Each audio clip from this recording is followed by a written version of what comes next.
To order. Please take your seats.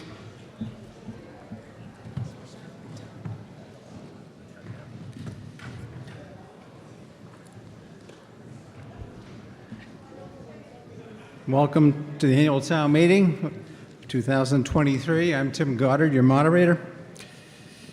Every town meeting is called pursuant to a warrant issued by the select board. And hearing no objection, I'll forego the reading of the warrant and begin with reviewing the return to service. I have inspected the annual town meeting warrant and have determined that it was properly executed by the select board and served by a constable of the town of Littleton. We are in session. Okay, our recent custom is to have the national anthem performed by one of our high school students, Mia Clements. Are you here, Mia? Coming back for return engagement at town meeting. This is Mia Clements, Littleton High School. She's going to lead us in the national anthem. Thank you.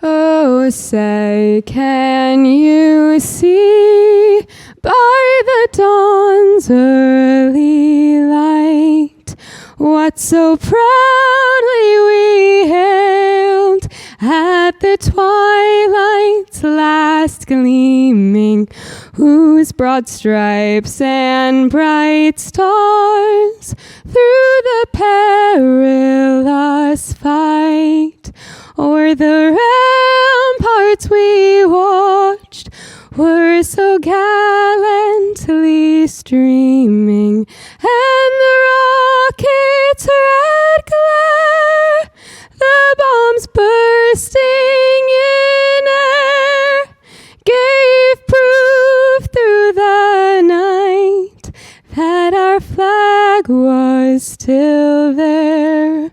Oh, say does that star-spangled banner yet wave o'er the land of the free and the home of the brave?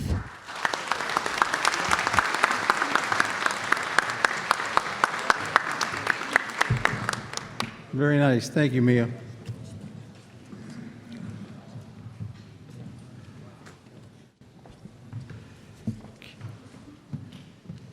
I believe that before we get started, I think the select board has a recognition and a presentation they'd like to make. Thank you. Good evening. For the last several years, we've put artwork by Littleton students on the cover of the report. And I'd like to recognize Catherine McDonough, senior at Littleton High School, who made this lovely, beautiful rendering of the gazebo at Fay Park. Catherine was awarded a perfect score for her AP Art portfolio. Only 300 out of 19,000 students were distinguished in such a manner. So wait, come back. I got stuff for you. I have things for you. We have presents. We have a certificate of recognition, thank you. And we also have a gift bag, including a beautiful full-color print of your report cover. Thank you very much.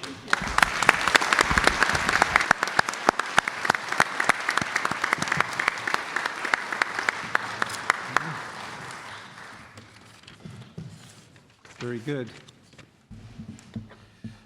All right, some preliminary matters before we get started. As you checked in at the registration tables, I hope you grabbed a copy of the amendment handout. It's the orange flyer, if you will. Between that and your town meeting report, you will have all of the motions that will be offered at the town meeting tonight. We would ask the non-voters sit in the left front section of the bleachers. And just a note that non-voters cannot address town meeting without permission from the moderator and a majority vote of the town meeting. There are emergency exits located in front and the back of the auditorium should it become necessary to use them. Regarding town meeting procedure, these these have been in place for a while, but I'll reiterate them here. Presentations are limited to 10 minutes, and to speak during debate on an article, you're limited to 3 minutes. And we don't permit an individual to speak twice on an article. You need to use your time wisely and leave time for others to speak. And another guideline we have is that there's no new business after 10:30 p.m. unless town meeting agrees. We hope that is not something we have to address tonight. I don't think it is, but that's something that we added a few years ago when we went very, very late, 1 or 2 nights. So keep that in mind.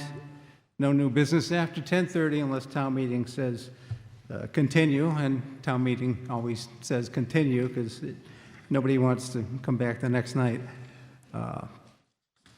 Also tonight, unless there's an objection, I intend to recognize to speak all town employees and consultants of the town who are non-residents and non-voters. We've already spoken to the situation of non-resident and non-voters in general. I call your attention to some of the articles on the warrant. Article 2, prior year bills. I'm sorry, 3. Prior year bills. Number 10, Indian Hill Rehab. Article 22, Water and Infrastructure, and 23, amending the FY23 sewer budget. All those articles require a supermajority. Prior year bill article requires a 4/5 majority of town meeting, and the borrowing articles require a 2/3 majority, and we'll state that at the appropriate time as well. The town bylaws state that on all matters that come before the meeting that require a 2/3 vote, the vote may be declared by the moderator and account need not be taken unless the vote is questioned by 7 or more voters at that time, at which time account will be held. And further, on borrowing articles, which we have some tonight, that require 2/3 majority, the moderator may likewise declare a 2/3 majority unless 7 voters challenge that declaration, and then account will be held requiring the use of the ballot and checklist. It is my hope that if we need to take account, a hand count will suffice instead of the ballot and checklist, and if you were here in February, you'll know what I'm talking about. The guidelines of town meeting are very simple, common sense, really. Please use the center microphone when you address town meeting. Wait to be recognized and state your name and address for the record. All questions need to be asked through the moderator. It's a little arcane, but it's how we maintain control. No rude or disrespectful remarks, and no direct references to any other individual in the hall. Calling the question, this sometimes comes up. Please use the microphone to do so and make it be the only comment you make on that trip to the microphone. No speeches before you shut the door behind you. And a reminder to town officials who wish to express personal views, they should identify that they're speaking as an individual and not as a board or committee member.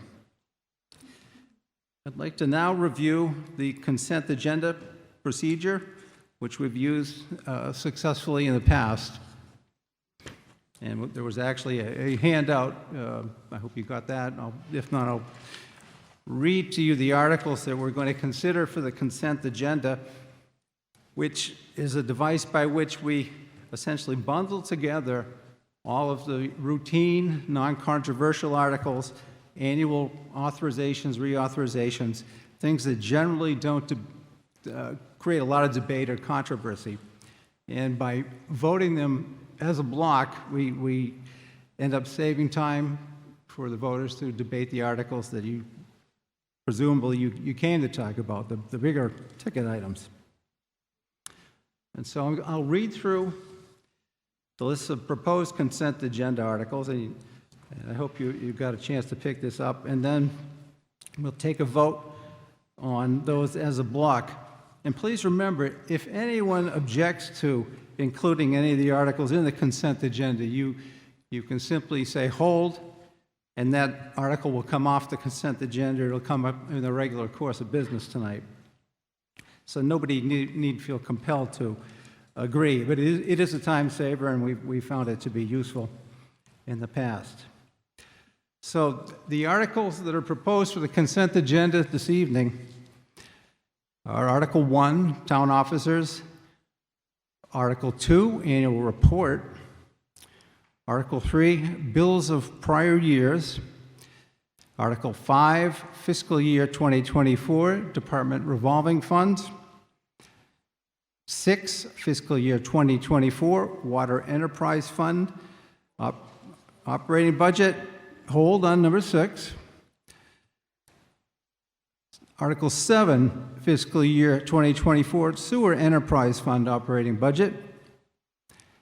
Article 11, Fiscal 2024, Community Preservation Budget. Article 12, Fiscal 24, LCTV Receipts Reserved for Appropriation from the Public Education and Government Access Fund. Article 13, FY 2024 Compensation Grid.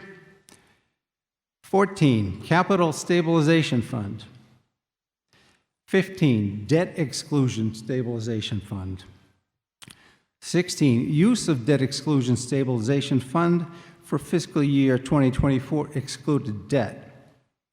17, Appropriation of Transportation Network Company Funds. And 21, Street Acceptance, Croft Circle. I heard a hold on only 6 of the articles that I read. If that's the case, we'll proceed to a vote. And do I hear a single affirmative motion to approve the articles on the consent agenda, inclusive of the motions under each of those articles in the town meeting report and in your orange amendment handout for the May 1st, 2023 annual town meeting? So moved. Second. Okay. So now we're going to take a vote on everything on that consent agenda except for Article 6, just so that everyone's clear. All those in favor, please signify by saying aye. Aye. Those opposed? Okay, the ayes have it. I declare it to be a unanimous vote, which satisfies the 4/5 vote required for the bills of prior years. Thank you very much. We'll now go back to the regular order of the articles, and we're going to start. The next one that comes up is Article 4, the operating budget. I'll read the motion under Article 4, and then the Finance Committee has a presentation under Article 4 that they'd like to make. And it's a number of pages, as you can see in your town meeting booklet.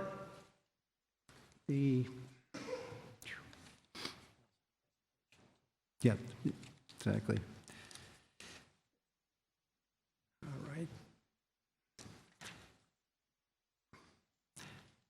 Okay, it's been moved and seconded by the Finance Committee that the town vote to approve Article 4 as printed in the warrant, which would be the town meeting report, which is on white newsprint, which you should have got mailed to your home or picked it up earlier this evening.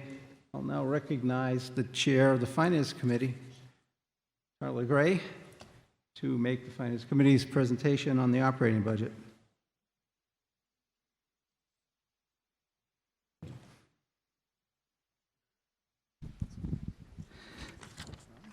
All right, great. So let me see if I can see the slides. All right.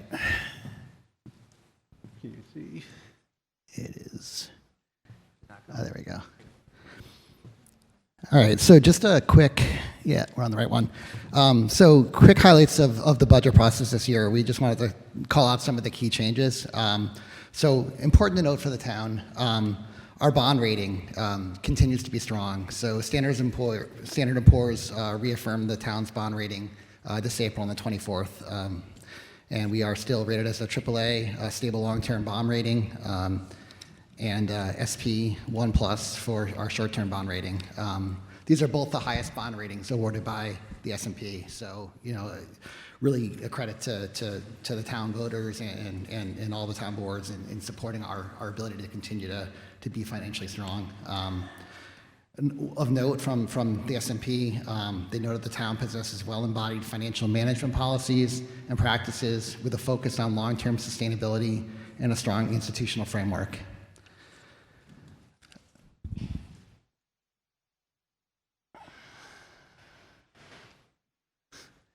Sorry, these slides are slow here, changing. There we go.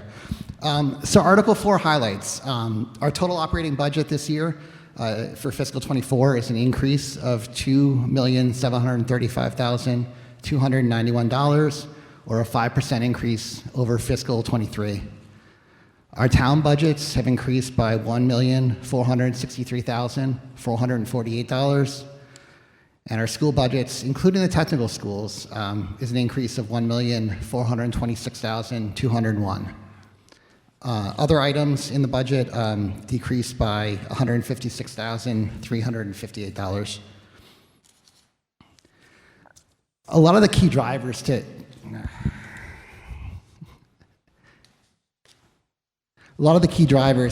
budget change this year were changes to staff. For the fire department, we added an additional firefighter, which is partially funded by a decrease in their overtime costs. For the health department, we've upgraded a health agent to a health director, and we've also put in some additional support with part-time administrative staff. The public buildings department has the addition of a facilities manager, which we've been talking about for a long time. It had been voted a couple years ago and was unfilled. We removed that from the fiscal 23 budget, and that's been added back in to fiscal 24. Other staffing changes in the treasurer's department. We've transferred the salary of a full-time staff member from the human resources department back to the treasury department for an increase of their budget of $70,000. In HR, we've transferred that same resource from HR to the treasurer's department, saving $70,533 in HR. We've eliminated a part-time position for a reduction of $25,956 and added in a full-time position at the cost of $68,821. Planning board, we've talked about this in the past, but we've transferred the town planner salary back from the land use department into the planning board, and we've added an assistant town planner, which was approved at the November 22 special town meeting for a cost of $84,082. Land use was the transfer of the town planner and assistant town planner back to the planning department for a savings of $123,000 in that department. Under public buildings, you guys have probably all felt this at home, but inflation has led to increases in our utility costs. So utility and maintenance has increased on the expense line for $145,000.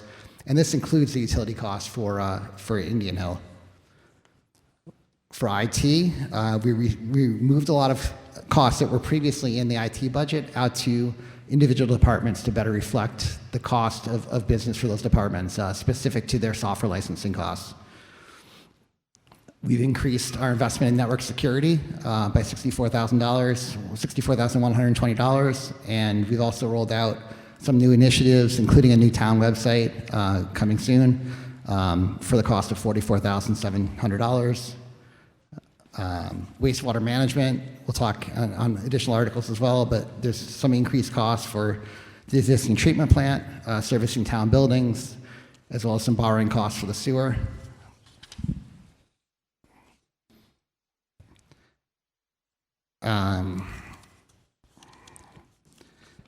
Thank you, whoever changed the slide.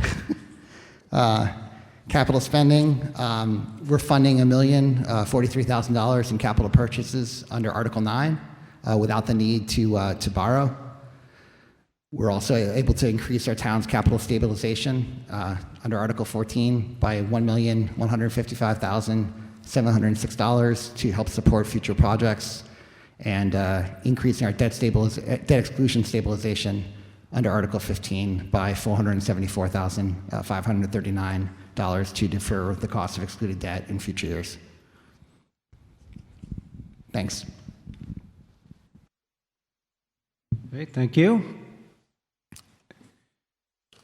We're now going to go to the actual line items in Article 4.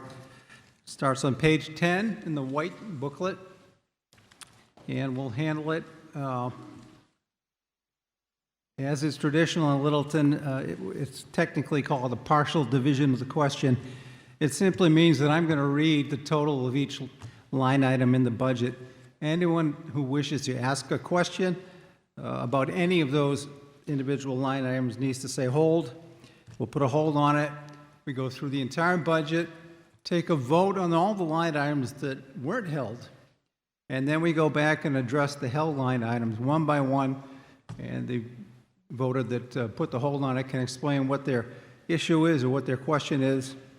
And once we resolve all those questions, we take a final vote on all of those line items, and we have a budget for the next fiscal year. So, Can I ask a question? well, usually the questions come after my dramatic reading of the budget, but go ahead, please. Well, I'm not sure exactly where it falls in, so that's kind Okay. of my question. So when we let the town administrator go, I assume that there is a severance that we have to pay. And so I'm wondering where that falls in the budget. Okay, I think the way this probably should have gone is you should have put a hold on the town administrative budget when I read it. Then you could have asked your question and the Okay, board. but I don't know that that's where can it is choose. because it doesn't look like there's a very big difference between. Well, there's one way of getting at the information. I'm sure the board would address it in some fashion. But, Okay. so if you want to put a hold on the select board's budget or the town administrator's budget, you can. When we come back to it, you can ask your question of the board. Does that make sense? So, Yeah, we not really, because I Well- don't know that that's where it is. So if it's somewhere else and we're approving Well, then- all these other things, then I don't know what I'm approving. If they can confirm that that's where it would be, then I'm happy to wait for that.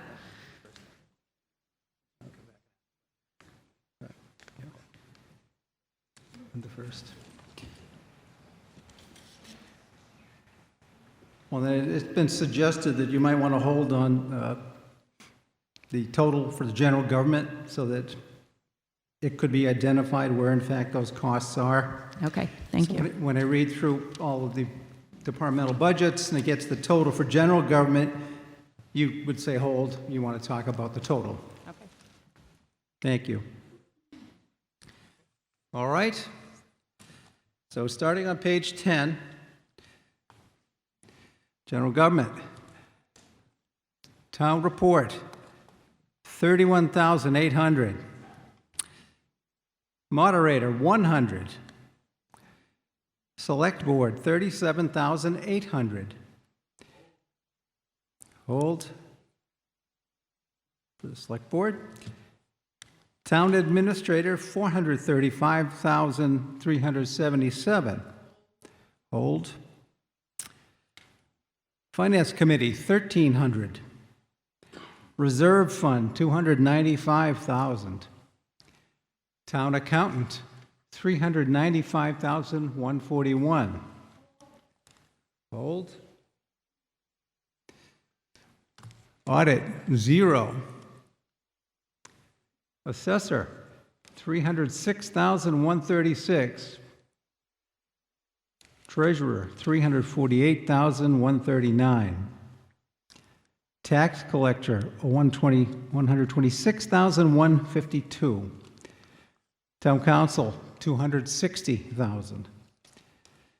Human resources, 357,062. Hold. Okay, information system, 697,272. Tax title, 16,000. Town clerk, 172,781. Elections and registrations, 42,350. Conservation Commission, 101,771. Planning Board, 187,717. Appeals Board, 300. Land Use, 228,203. The total for the general government then is 4,040,401. Hold. Okay. Under public safety, police, 2,688,564. Fire EMS, 2,459,416.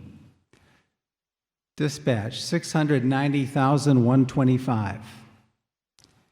Building Department, 217,844. Emergency Management, 5,075. Crossing Guard, 0. Canine Control, 36,500. Total for public safety of 6,097,524. Public Works, DPW, 981,401. Roadway repairs, 1,014,000. Okay, a hold on road repairs? Okay. Parks, 275,727. Snow and ice, 200,000. Transfer station, 458,568. Street lighting, 18,200. Wastewater, stormwater management, 507,901. B&M crossing, 3,000. Landfill closure, 130,000. Hold. Cemetery department, 233,340. And the total for public works is 3,822,137, pending the holds. Health and Human Services, Health Department, 120,000. Hold. Neshoba Associated Board of Health, 35,000. Animal Inspector, 0. Nursing Services, 15,000. Hold. Mental Health Services, 0. Elder and Human Services, 406,906. Veterans Agent, 20,119. Veteran Benefits, 175,000. Disability Commission, 1,200. And the total for Health and Human Services, 773,225. Culture and Recreation, Reuben Hoare Library, 846,581. Parks and Recreation, 253,249. Patriots Day, 0. Memorial Day, 1,250. Historical Commission, 4,480. Cultural Council, 5,600. Sustainability Committee, 2,000. Shade Tree Committee, 5,000. Municipal Building Committee, 5,000. Public Buildings, 895,498. Property and Liability Insurance, 530,000. Central Communications, 115,000. Fuel, 170,000. All right, the total for other general government is $1,715,498. Education, Littleton School Department, $24,433,262. Hold. Technical school expenditures, $781,592. The total for education is $25,214,854. Employee benefits.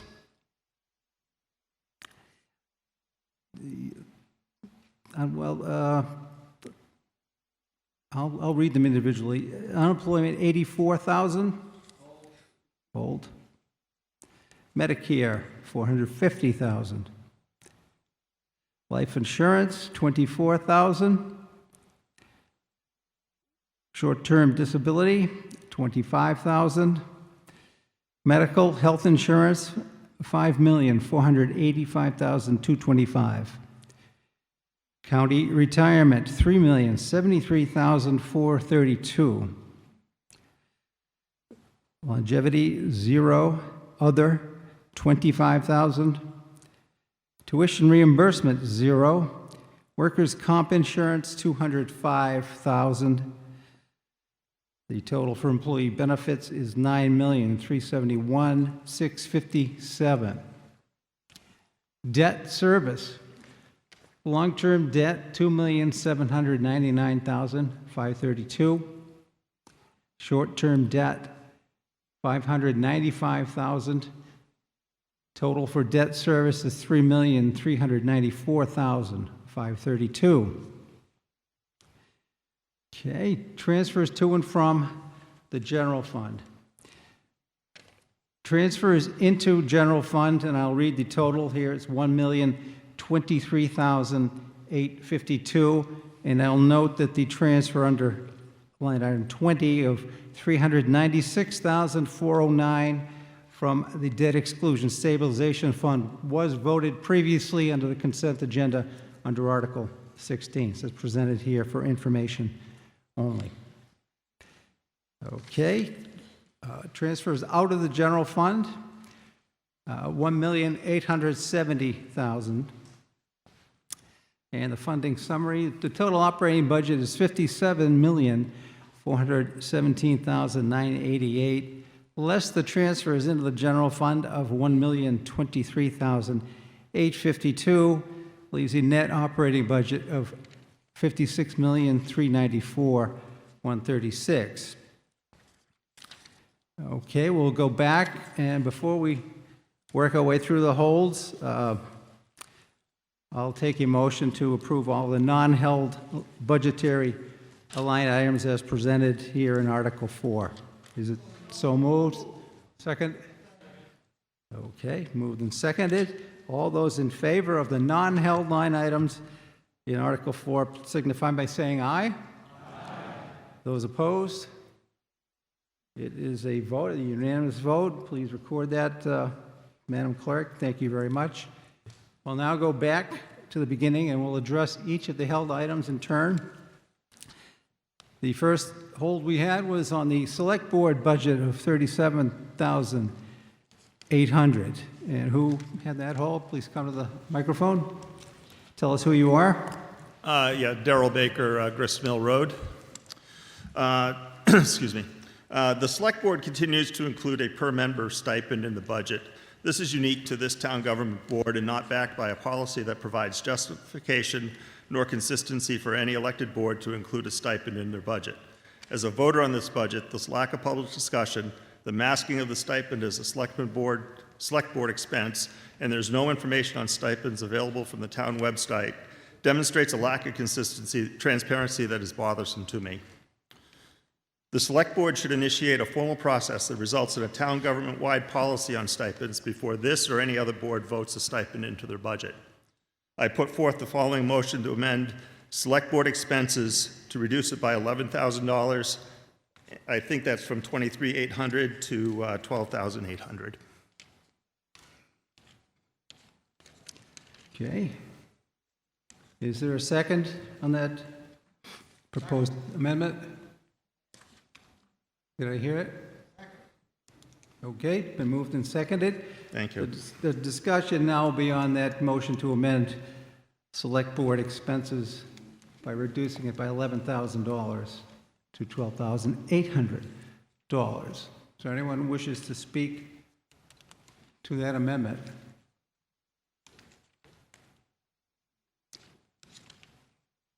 Now we can proceed to a vote. All those in favor of the motion as read signify by saying aye. Aye. Those opposed? Okay, that was, could I see a show of hands on that? We'll do it one more time. That was a little hard to, wasn't the rousing vote I thought it might be.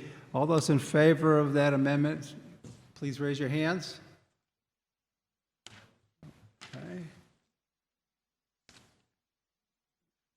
Okay, now those opposed.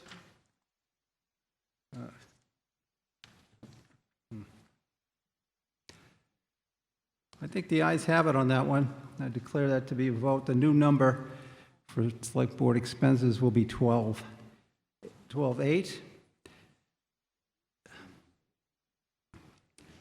So the new total for the department would be $26,800 for the Select Board. All those in favor of that newly amended total signify by saying aye. Aye. Those opposed? Okay. I declare it a vote. Thank you very much. We'll move on to the next held line item. Town Administrator. Who had that? Linda Stein, 81 New Estate Road. I wondered what this 400, the salaries and wages, 414,877, is that for one position, a town administrator, or is it for a town administrator and an assistant town administrator? And also, how does that compare to other towns in terms of the wage? Okay, thank you. Would someone like to break that down? Thank you. To speak to your question about the what positions that money includes, I would have to defer to either the finance director or HR, because I don't know the answer to that. Okay.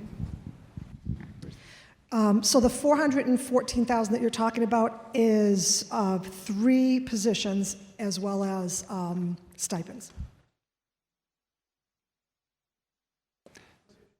Oh, it's actually 4 positions, you're right, I'm sorry. Right now, we have 2 in one line item, so there's 4 positions. Okay. What are the 4 positions? It's the town administrator, the assistant town administrator, and then we have an executive assistant, and we actually have 2 for now as we transfer the position between 2 individuals. Thank you. You're welcome. Thank you. On. To your second point, I do not know how that compares, and we can find out. It seems that that's something we should know if we're paying our town administrator and assistants comparable to other towns, or are we way off? Are we paying them more or less? I think that's something we should know up front.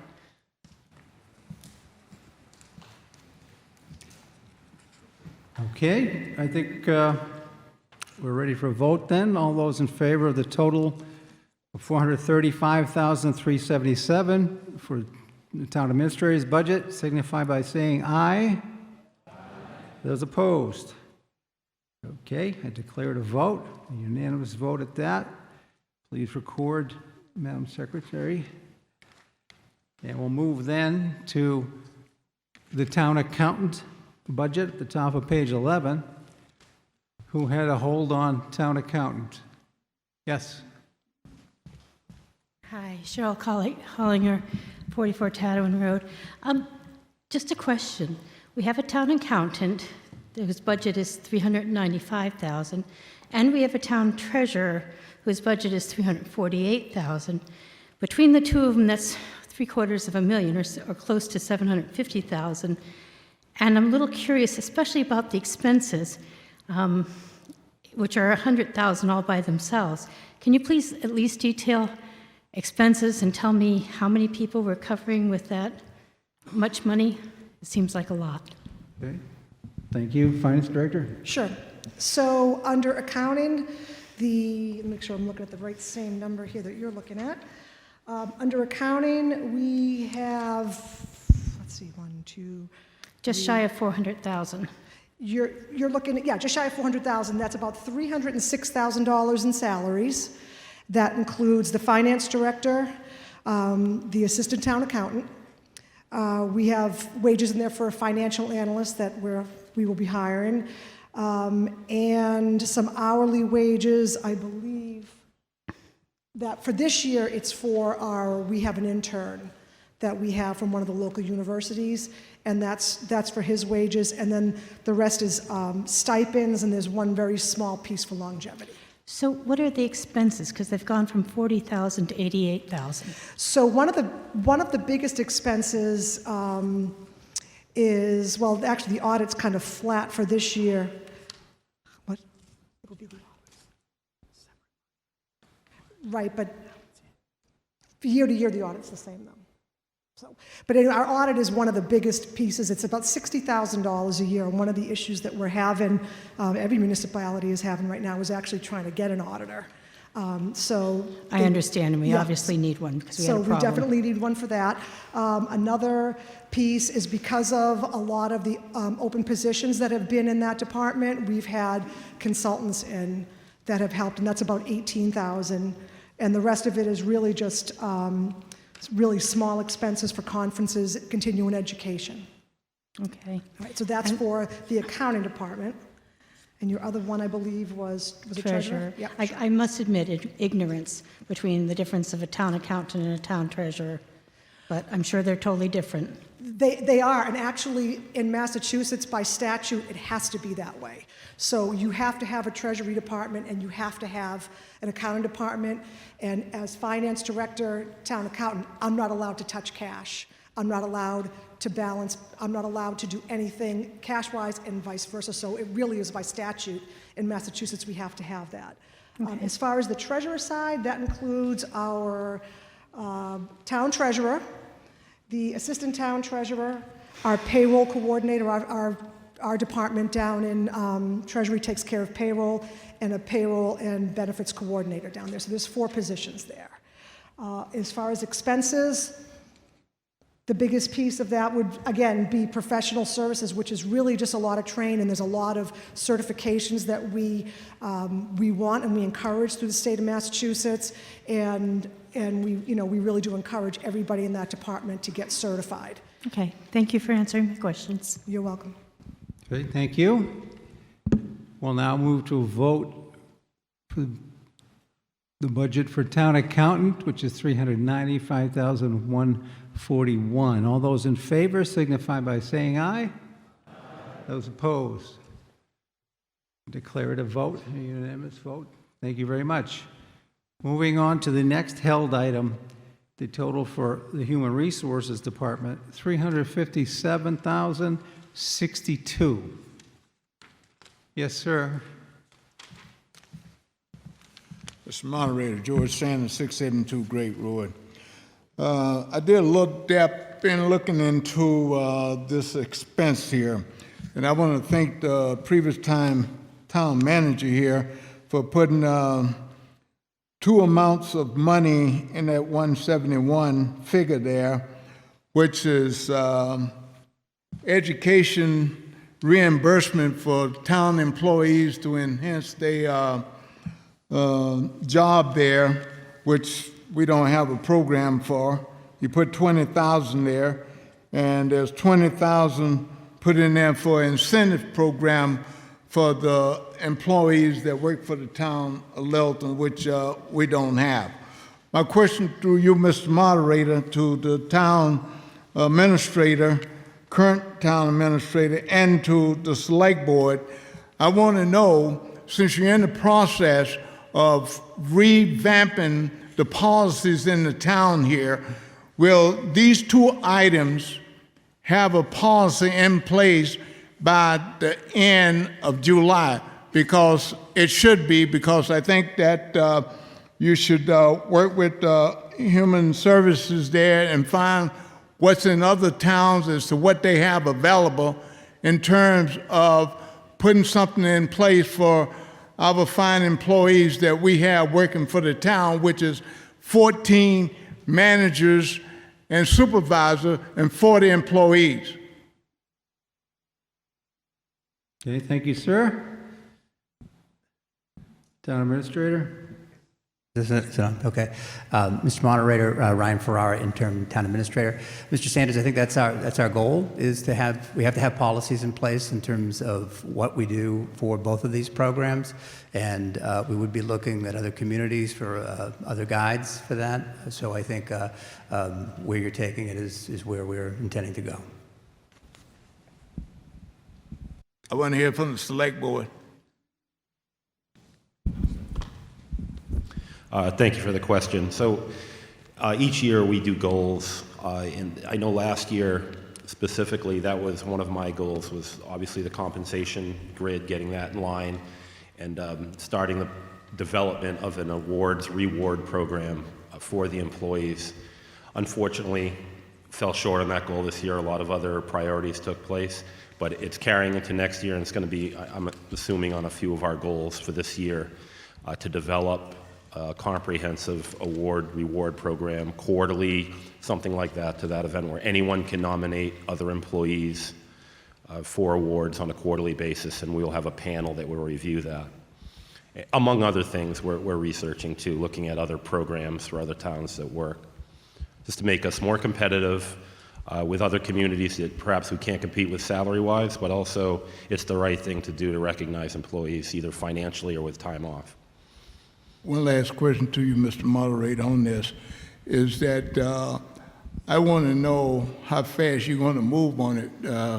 We have a problem in this town, and we need to do better than what we're doing. That's the reason I asked about the time element. I think it's crucial that you do that because we have good employees working for us, and we need to be doing better than what we're doing for them. Okay, thank you. All right, we'll move to a vote then on the budgetary total for human resources, $357,062. All those in favor, please signify by saying aye. Those opposed? I declare it a vote. Passes by a unanimous majority. Thank you very much. We'll move then to the, well, there was a general hold on the total for general government, which would now, as amended, be $4,029,401. Okay? Ma'am? Hi, Erica Podgorny, Fox Lane. Yes, I was just hoping you could tell me how much that we ended up having to pay for the town administrator that left and where that's reflected in the budget. Okay, thank you. Select Board? I will have to defer to the financial director. Finance Director? So as far as the piece that we paid for his recent departure, so right now we do have, for fiscal '23, we are running a deficit in that department. So what we do typically at every year is we wait to see, as these deficits come up, how things can flush out at the end of the year, because lots of times we have departments with deficits and some with surpluses, and we're hoping that we'll be able to cover that with surpluses in other departments. If not, we'd probably be looking for a reserve fund transfer at the end of the year from the Finance Committee. So can you tell me how much we are going to end up paying out? I don't know if are we.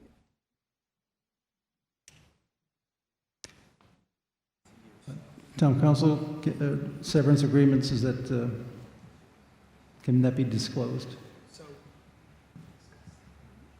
For the microphone.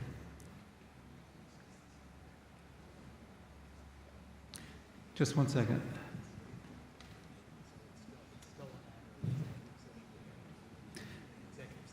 Okay. Council tells me it's still a matter that's subject to executive session and therefore it cannot be discussed publicly at this time. Okay, thank you. Thank you.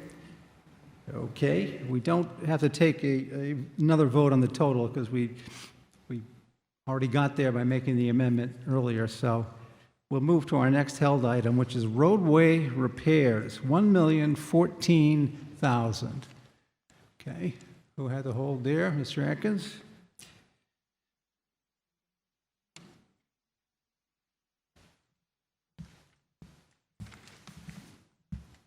Hi, my name's Harvey Atkins. I live on Newtown Road. We all know that there are a lot of town roads that seem to need a lot of repairing, especially at this time of the year. I'd like to know how they determine which roads will get repaired and when, because I've gone over, I've been a town resident for years, and it seems like roads like Tehadawon Road and a few others just get ignored completely, and they're a disaster. And I just wondered if they have a plan. They do 5 roads a year. How do they work it? So, Okay. That's thank my you. question. Is there someone from DPW that can speak to the plan for roadway improvements? Okay, come to the microphone.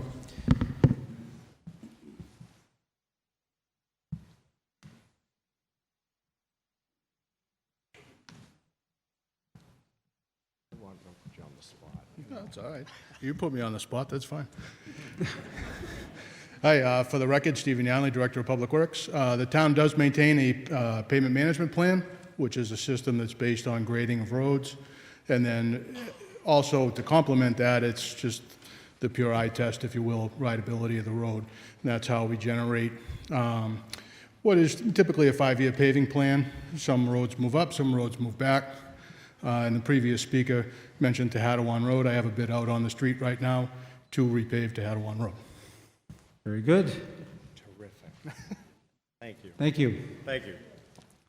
Okay, we'll move then to a vote for the line item under roadway repairs, which is $1,014,000. All those in favor of that line item signify by saying aye. And those opposed, nay. It passes by a unanimous vote. Thank you very much. We'll move to our next held line item, which I have down as landfill closure, $130,000. Who had that hold? Yes. Jared Alpieri, New Estate Road. I'd just like to know what this expense is. It looks like it might be new to the budget. Okay, thank you. All right, we're up again, Steve. Just as working, just as Steve is coming up, I would also note this is not a new item in the budget, but rather a transfer from another component of the DPW budget. Yeah, again, Stephen Yanley, Public Works Director. The $130,000 has been in the budget, I believe, for the last 2 years anyway. I've only been around for a year.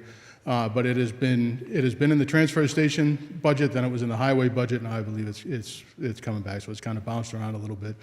But the $130,000 is a pretty steady number for the mandated post-closure monitoring. Okay, thank you. Okay, we'll move to a vote for the total for landfill closure, $130,000. All those in favor?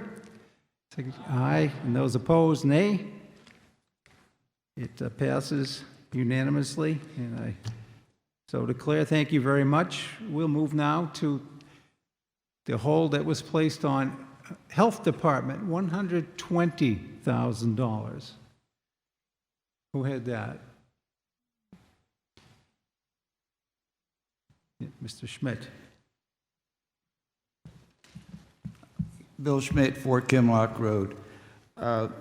If Article 19 passes, I was just curious as to how this is going to be affected, also with nursing expenses, which is the next hold I have.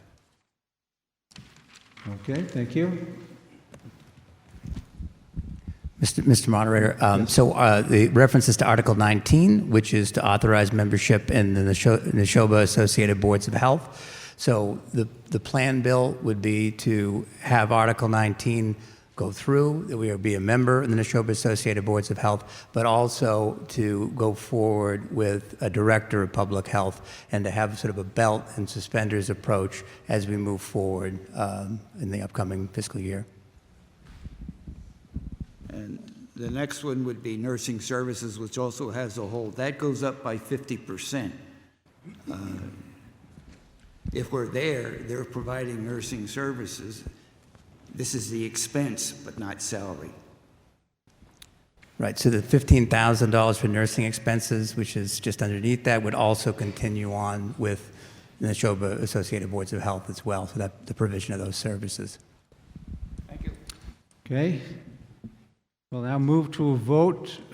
The total for Health Department, $120,000, and the total for nursing services of $15,000. All those in favor of those two line items as read signify by saying aye. Those opposed? Okay, it passes by the necessary majority, and thank you very much. We will move to, did we have another one? I think the next one I have is the Littleton School Department, $24,433,262.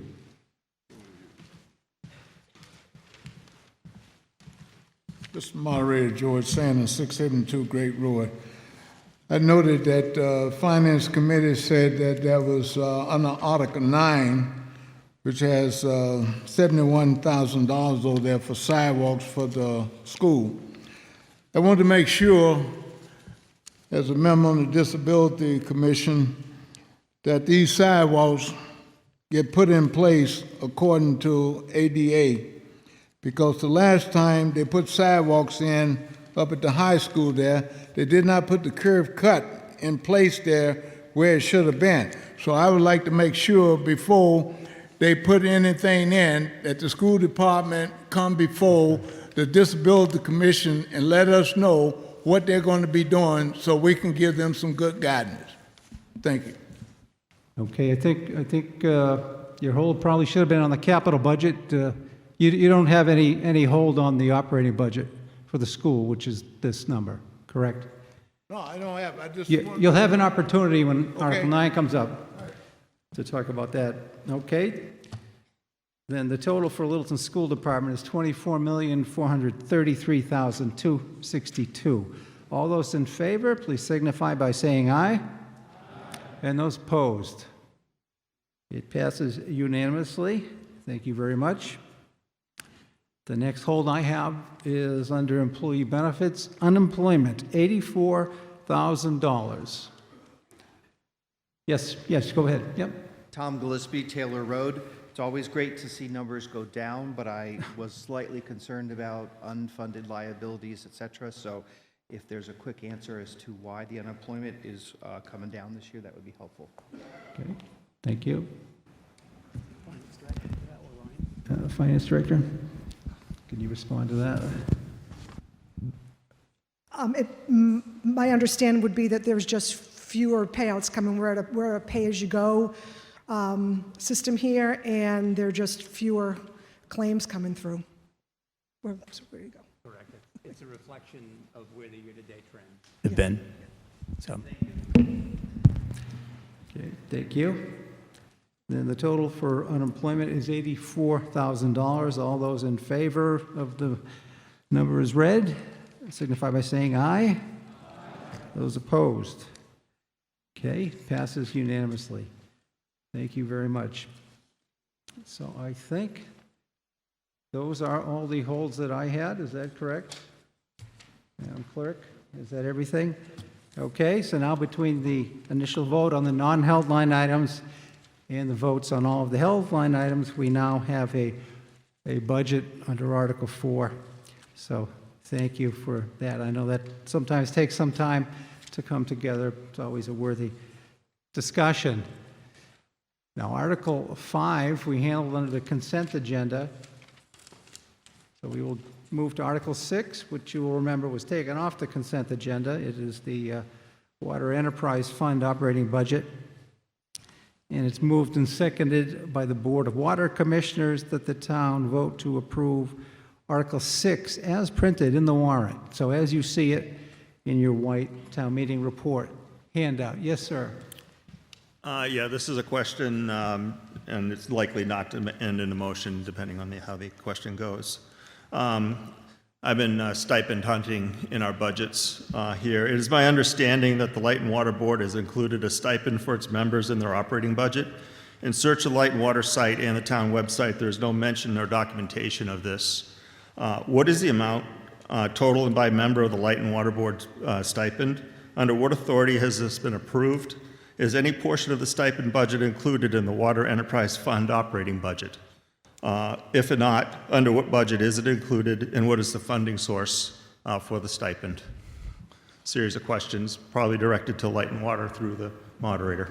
Okay, thank you. I think we have the Director of Light and Water coming to the microphone. I was prepared for other questions. Well, here they are, so you don't have to. Yes, Nick Lawler, General Manager of Littleton Electric Light and Water Departments. The Water Commissioners receive a $50 stipend as part of the Water Department budget. I think that goes back, I don't know how many years now. I think at least 50, 60, 70, 80 years. It goes back a long time.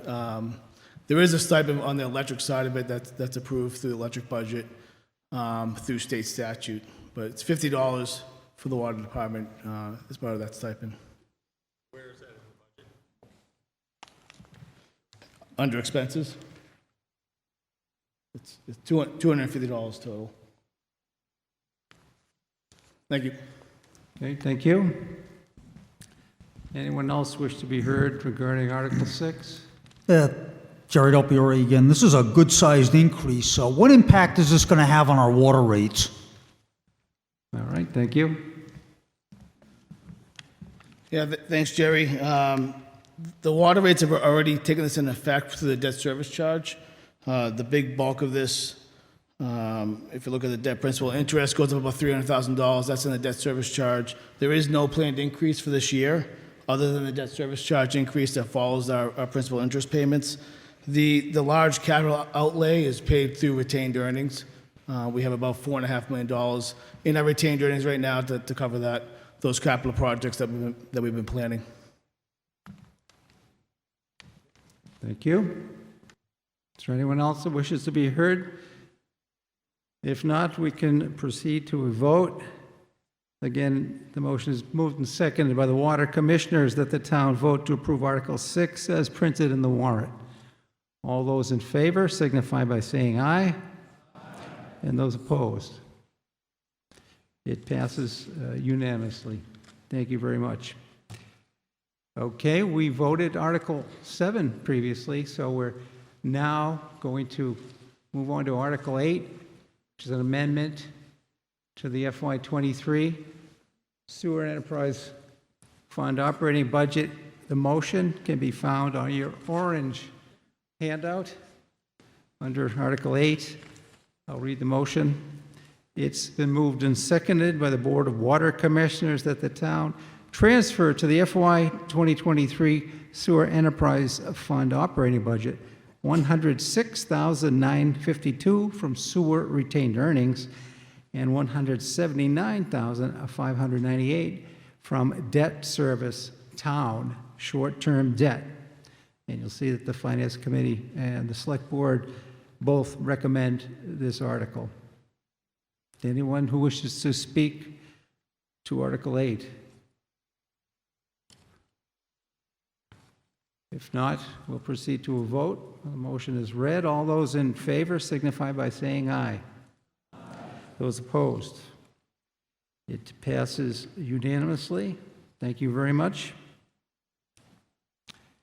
And we'll now move to Article 9, which is the FY 2024 capital items from available funds. And the motion is that it's been moved and seconded by the Select Board that the town vote to approve Article 9 as printed in the warrant. And I'll read through each of the lines briefly in case anyone has a hold on any particular item. You'll see that the total to be spent is $1,043,000 from free cash for the entire capital plan. Okay.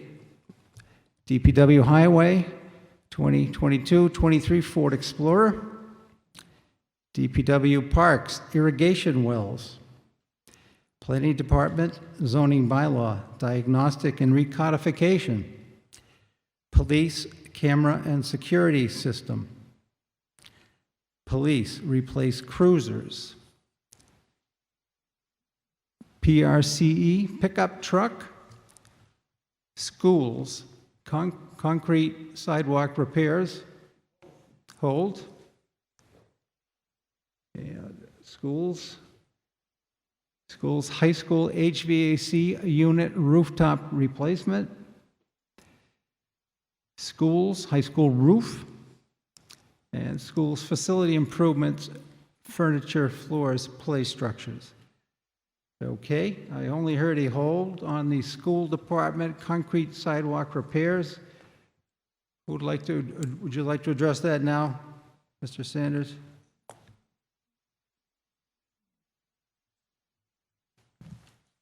George Sanders, 672 Great Road.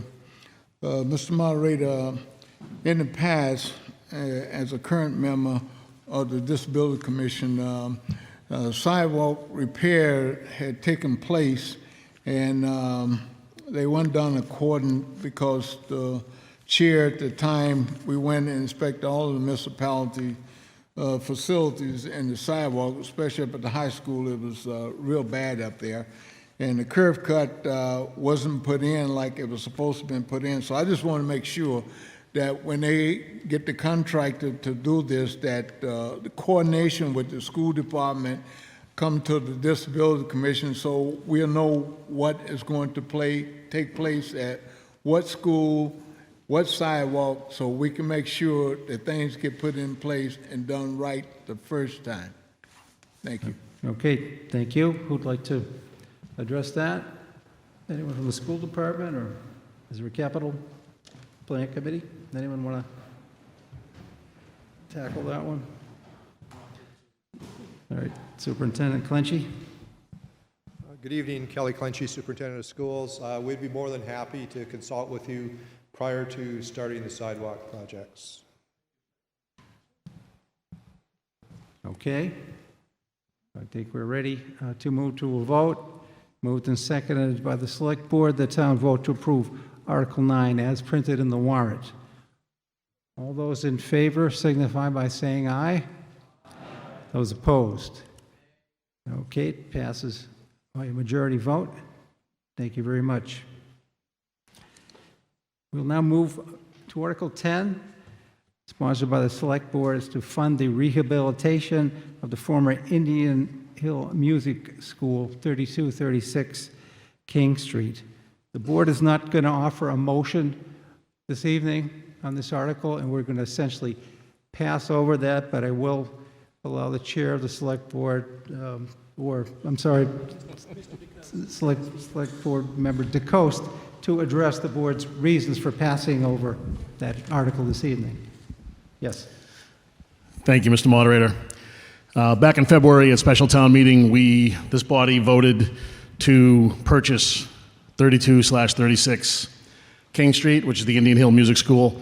And at that point in time, we knew that there were going to be some needs. There were some needs for engineering, repairs, renovations, and we had hoped to have a number that would be something that we could sink our teeth into in order to come before this body and ask for those funds in order to do those renovations, in order for us to be able to use that building as soon as possible. Unfortunately, we just got the report back late on Thursday evening. It was distributed to us. We've had a very brief conversation with FinCom, and it's our opinion that in order for us to truly give you all and give all of us an opportunity to better understand the report, as you can see, the number that came forward was pretty high. So I want to take a look at that and evaluate that and put our best foot forward. So we concur with FinCom that we should hold off on this until fall town meeting gives us an opportunity to put some solid numbers in place and to better understand what exactly it is that we need to do in order to get that building up and running and get a couple of departments operational out of it. Okay, thank you. So we'll be passing over Article 10 this evening. And Madam Clerk, please indicate for the record that no affirmative action was taken regarding Article 10 this evening. All right, you'll recall that we previously voted Articles 11 through 17. So we're now going to move to Article 18, which is the authorization of a stormwater asset management project. It's been moved and seconded by the Select Board that the town vote to approve Article 18 as printed in the warrant. So I'll recognize the DPW Director, Mr. Yonley. Thank you, Mr. Moderator. Again, Stephen Yonley, Director of Public Works, here just with a quick presentation on Article 18.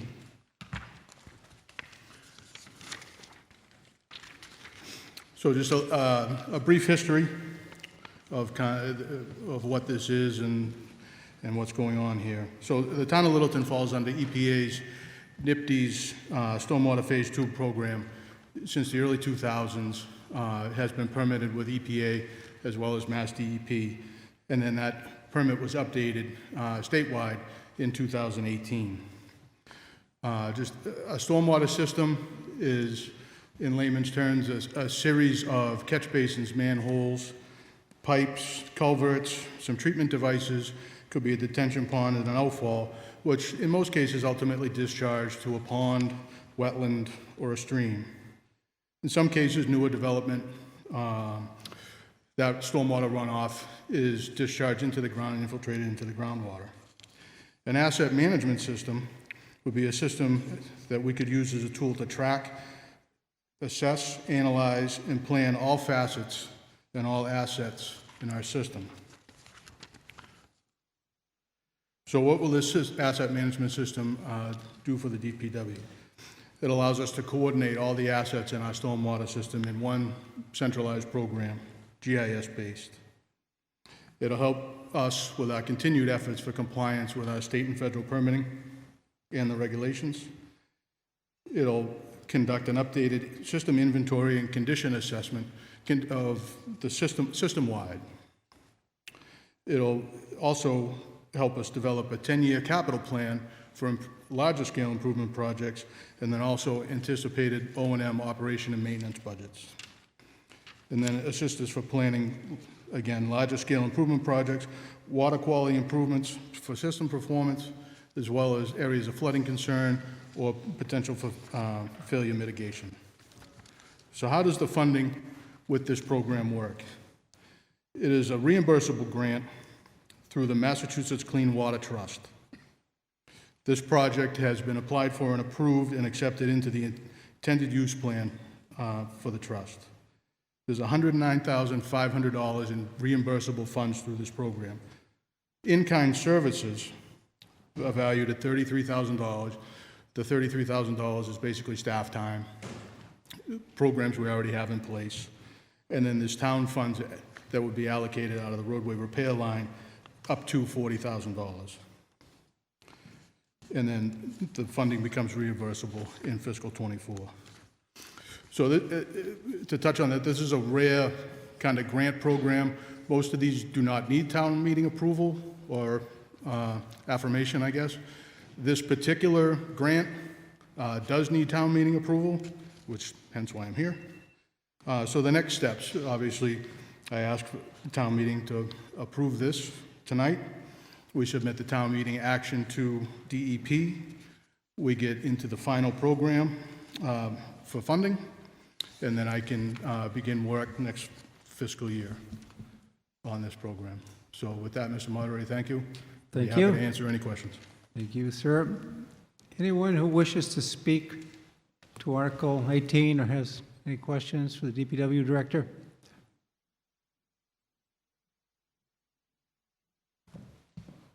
Marlene Goodwin, 12 Town Road. Without this grant or funding, opportunity for funding, would you go ahead and do this inventory anyway? Or would this be something that wouldn't happen? Okay. Thank you.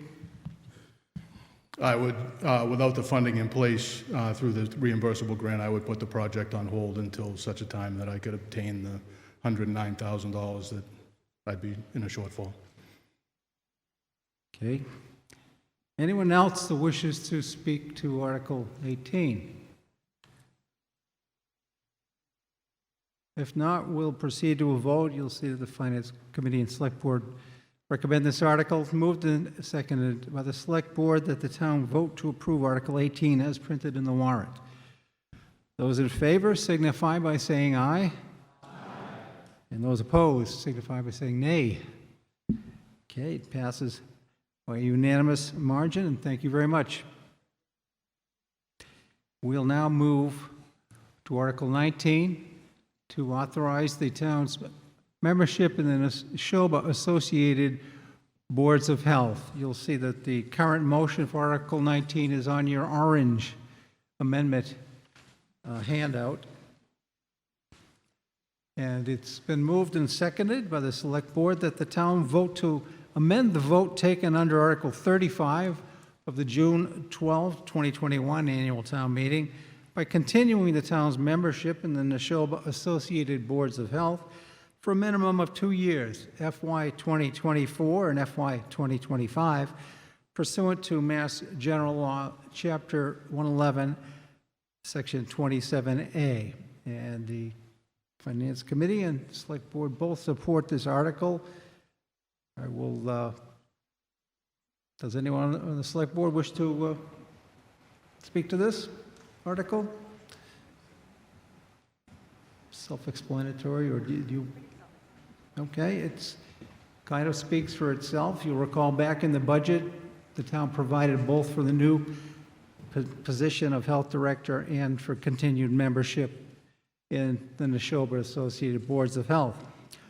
All those in favor of the motion as read, please signify by saying aye. Aye. Okay. Nothing like jumping the gun. All those opposed, please signify by saying nay. Okay. It is a unanimous vote. The motion passes. Thank you very much. Article 20, authorize use of electronic tabulators at town meeting. Again, you'll find this on your orange amendment handout sheet. It's been moved and seconded by the Select Board that the town vote to authorize the Select Board to consider options for electronic voting and to report its findings to the fall 2023 special town meeting. And the Finance Committee, Select Board both recommend this article. I'll recognize the Chair of the Select Board, Matthew Nordhaus. This article would allow us to use small electronic devices, little boxes with buttons on them that say yay or nay. Everyone would get one who's a registered voter, and the voting would be, for every article, almost instantaneous. And this article only gives us the, it asks us only to examine the possibility of using these, to research what type of, which the vendor we might use and so forth, and what the cost would be. And then we will come back in the fall, and we may ask for a vote to approve the use of electronic tabulators at town meeting. Thank you. Anyone who wishes to speak to Article 20? Yes, sir. The way you guys toned this down from the original, do you even need a town meeting vote to research it?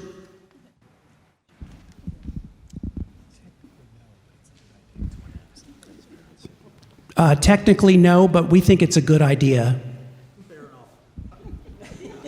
Okay. Very good. Anyone else wishes to speak to Article 20? Another.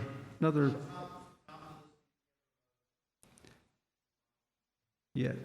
Getting Okay. there. Yeah. Okay, thank you. I've had the opportunity, I support this article. I've had an opportunity to use these devices in a nearby town.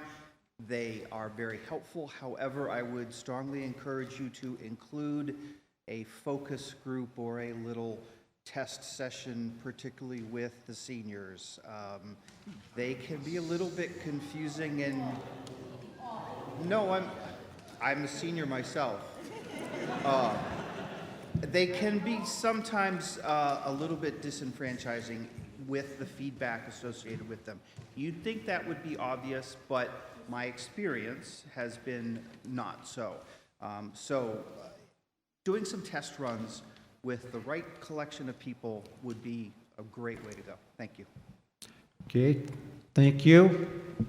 And just a note, next time, if there is a next time, please come to the center microphone like everybody else and make your comments. Thank you.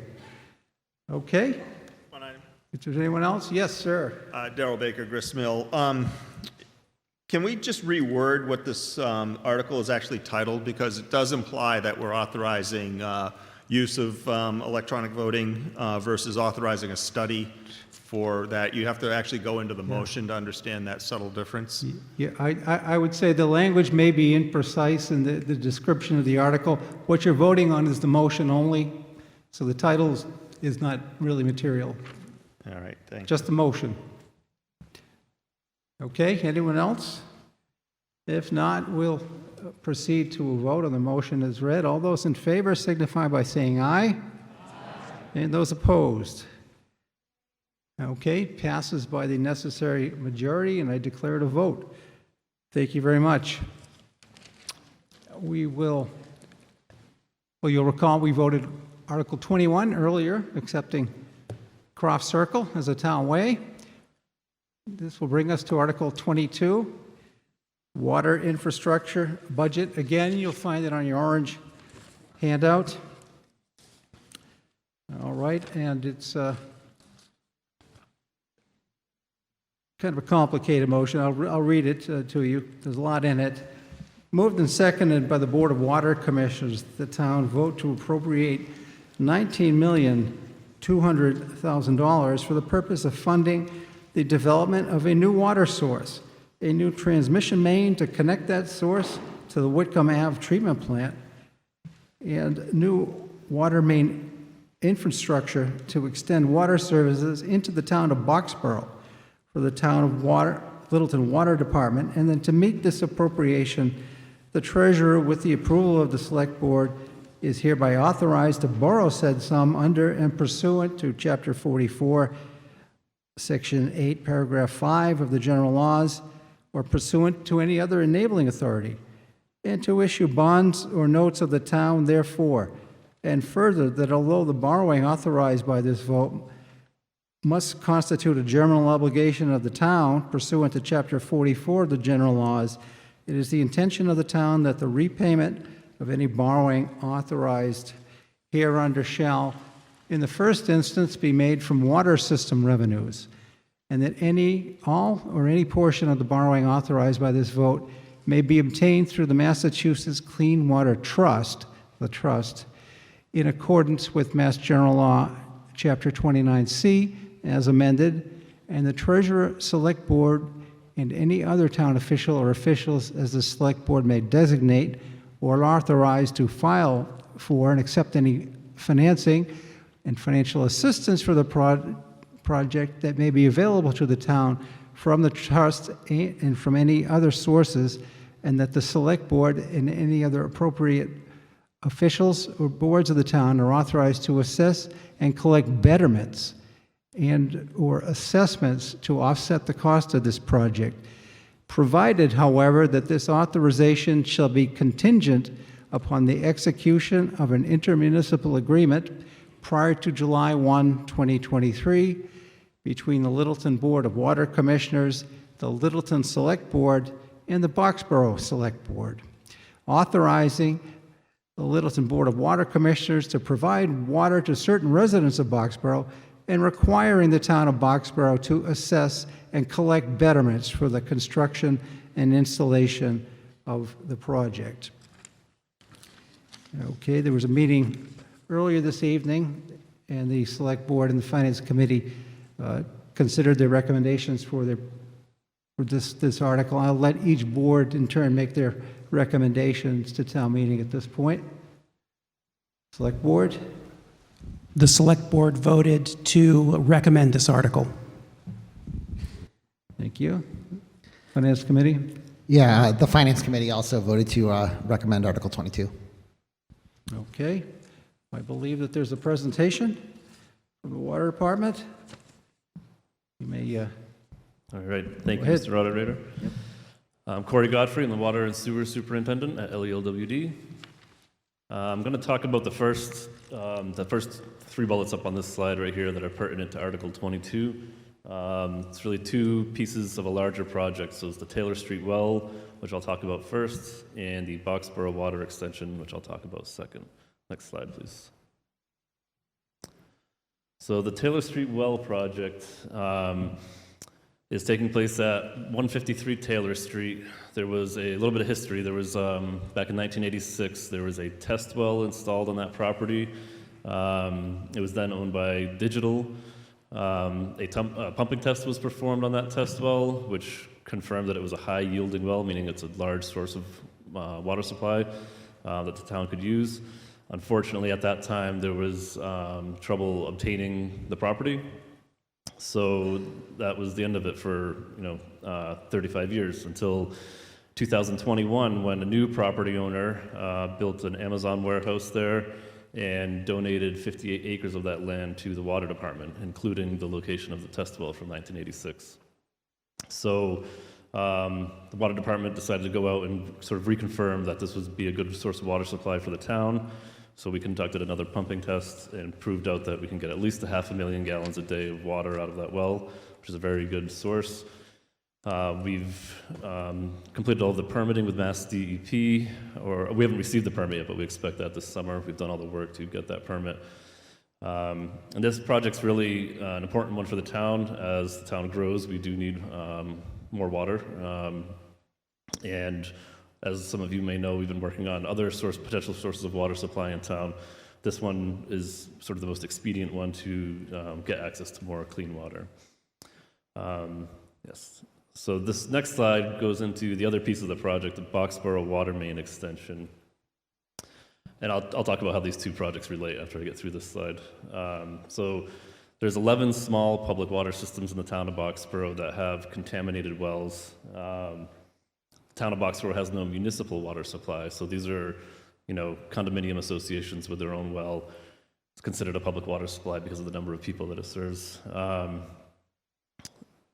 If you add up all 11 of these small water systems, it's about 65,000 gallons per day of water that they need.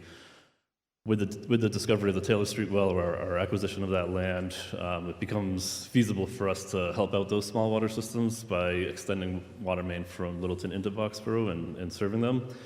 And since it is a PFAS remediation project, it qualifies not just this piece, but the Taylor Street well piece as well for very attractive financing terms through the Massachusetts Clean Water Trust. Next slide, please. And so this is where the two projects kind of come together. It's really a financial article we're talking about here. So you can see in the column on the left, the costs on the left here, how the finances work out if we combine these two projects together and finance through the Clean Water Trust as a PFAS remediation project versus if we were to just do the Taylor Street well project on its own. That's in the right-hand column. So the total request here for the borrowing authorization is $19.2 million. The Massachusetts Department of Transportation has already committed $6.5 million towards the Boxborough portion of the project because they bear some responsibility for the contamination of those wells. The remaining portion of the Boxborough piece of the project would be recovered through betterment fees from just those Boxborough customers. And then there would also be a little over $2 million in connection fees that would come from those same Boxborough water customers, leaving the total amount to be repaid on the loan at just over $3 million. And that would be a 0% interest rate loan. So regardless of the loan term, it would still just be $3 million, even after 20 or 30 years. Versus if we just did the Taylor Street well project on its own, in the right-hand column you can see, it would be about $6 million project costs, but they wouldn't be eligible for the 0% financing. So if you finance that at today's much higher interest rates, for example, 5.5%, the total repaid on the loan would be about $11 million. So even though the overall project costs at the beginning are lower, the financing terms are so different that you end up spending $8 million more to do just the well on its own. And we show, just for illustrative purposes here, if we took that loan out over 20 years instead of 30 years, save a little bit of money, but you're still at $9.2 million. Next slide. So it's really a win-win solution for everyone involved here. We get to assist the lowest income portion of Boxborough, provide them with clean drinking water. We also get to save $8 million on our own projects here in Littleton. And only 13% of the water from that new Taylor Street well would be sent to Boxborough. The remaining would stay here in Littleton for continued growth of the town. So I'd be happy to entertain any questions through the moderator. Okay, thank you. Is there anyone who wishes to speak to Article 22 or ask questions of Mr. Godfrey? Yes. Yes, my first question is the proposed Taylor Street well contaminated with PFAS? It does have PFAS. The good news is that we... I just want to, if you could name and address, please. Sorry. William Reese, Matthew Drive, 2A Matthew Drive. Thank you. Yeah, so in response to that question, there is PFAS in the Taylor Street well, but the good news is we are completing construction on the new Whitcomb Ave water treatment plant, which removes PFAS from 2 of our other well sites in town. And when we designed and constructed that plant, we did so with this project in mind. So it's ready to accept this well. We just need to build the transmission main from the well to the treatment plant, and those costs are included in the $19.2 million we're requesting tonight. Is the Whitcomb treatment plant behind schedule? It's, I would say it's a little bit behind schedule just due to some supply chain issues, but it will be online sometime this summer. Okay. My question's on the numbers that you posted. Are the Boxborough tie-ins required, or are they at the option of the property owners? No, every property that the water main passes by will be assessed a betterment fee. Would they be assessed user charges? Yes, so they'll pay for their water just the way like a Littleton resident would. So they would be required to tie in. There's no risk that the betterment fees or the user charges that were estimated in your chart are soft, if you will? Are there any risks in these numbers? So they would be required to pay a betterment fee. Yes, they won't be required to physically connect if they don't want to, but they have to pay the betterment fee regardless. And any risk is covered by the savings on the project. You saw that there was $7.5 million in betterment fees, $8 million in project savings. So the risk is pretty much already covered. But we have discussed that with the Finance Committee and Select Board, especially over the past week. And there's a few other options we have available to us, including requiring each of those properties to take out an insurance policy so that if for some reason they can't pay their betterment fee, then we would collect it through their insurance. Okay. And my concern is, are these hard numbers are that potentially soft and unrealistic? They're engineering cost estimates, so we haven't fully designed the project at this point or put it out to bid, so the numbers will change somewhat when that time comes, but there is 20 to 30% contingency in there as well to account for that, so we don't expect them to increase. Thank you. Yes, sir? Chuck Faraci, Moore Lane. Given that seems like there's PFAS in the whole area, I was wondering what consideration is being made to tie in the houses on Whitcomb Ave and Moore Lane. Mm-hmm. Yeah, the water main will be extended all the way down the rest of Whitcomb Ave to the town line, so that option will be available to those customers. And Moore Lane as well? We haven't discussed that. It's the only street you're going by. Yeah. Yeah, we haven't discussed that. It would add project costs if we were extending water main down Moore Lane. So that's something we would have to discuss further and consider. Thank you. Yes, sir? Harvey Atkins, Newtown Road. I was wondering, now you're going to put a well in near the Amazon plant. Yeah. Will that be in a different aquifer than the others that are around, like Whitcomb Ave and down on the other side of town? It's in the same aquifer as Whitcomb Ave. It is. It's in a different aquifer from the Spectacle Pond well. Spectacle Pond, okay. And does it take a lot of cleaning of the water if it has PFAS in it? And will it also increase the number of changes in filtration and things like that? Will there be a lot of PFAS removed since it'll be Spectacle Pond and the new well? Yes and no. It has similar levels of PFAS as the Spectacle Pond well, so the concentrations going into the treatment plant will be about the same. But of course, if you increase the amount of water going through the plant, then Right, that would- it'll increase the cost of Right. filtering. But that would happen regardless of which well you did that Right. from. And the one that you're going to be drilling now, will that take more water out of the aquifer than, than the Whitcomb Ave? It would increase the number of gallons taken out of the ground, right? Yes, it would. Yeah. And will we still be having water shortages? Is it that we're not going to be able to water things and all the rest of the stuff in town? The water shortages over the past 3 years have been due to the fact that our Spectacle Pond well, which is contaminated with PFAS, we haven't been able to use it at a full capacity. So this summer, once the new Whitcomb Ave treatment plant goes online, Yeah. we'll be able to use it at full capacity, and we'll have access to the Taylor Street well in a couple of years once it's built. So we don't expect any more water bans unless we're told to do so by the state, which is typically when we institute those. Is that area that you're going to put the new well in only going to be large enough to put that one well in, or could you put another well there also?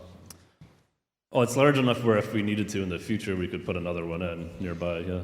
Yeah, it just seems like we have a certain amount of water in the ground that we can draw from, and I don't mind supplying Boxborough with what they need, but I think we should we should really watch what we're producing and where it goes and how expensive it is for us to keep it clean, for us to use and drink. And also to use around the area on your lawn, or you wash your car, or any of those items, so. Yep. It just seems like we're getting into a little more complicated area going into Boxborough, but I know they need the water, and it's probably what's necessary. Agreed. Thank you. Okay, thank you. Yes, sir? Mr. Moderator, George Sanders, 672 Great Road. First of all, I want to say that we should help that neighbor over in Boxborough. That water is contaminated over there, and we can give them some good, clean water. There is nothing more precious than water. We can do without a lot of things, but water ain't one of them. Now, they haven't found a way how to charge us for the oxygen that we breathe today, but we are paying for the water, and we need to ensure that we understand, as a taxpayer, we're not putting any money into this $19 million. As a ratepayer, water ratepayer, we're going to put a little bit in there, that $3-point-something million. That's the cost to Littleton for Littleton Water on this project. We're fortunate that we have someone going in that has this big need, that is paying a good portion, and we're able to qualify it under the grants from the state with the PFAS. And we got 20% deduction on our plant that we are currently building now, which was $4 million some there.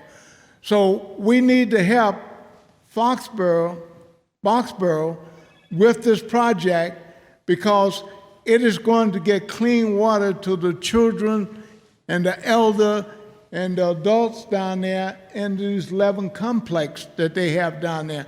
They need good, clean water, just like we. We put that plant in because why?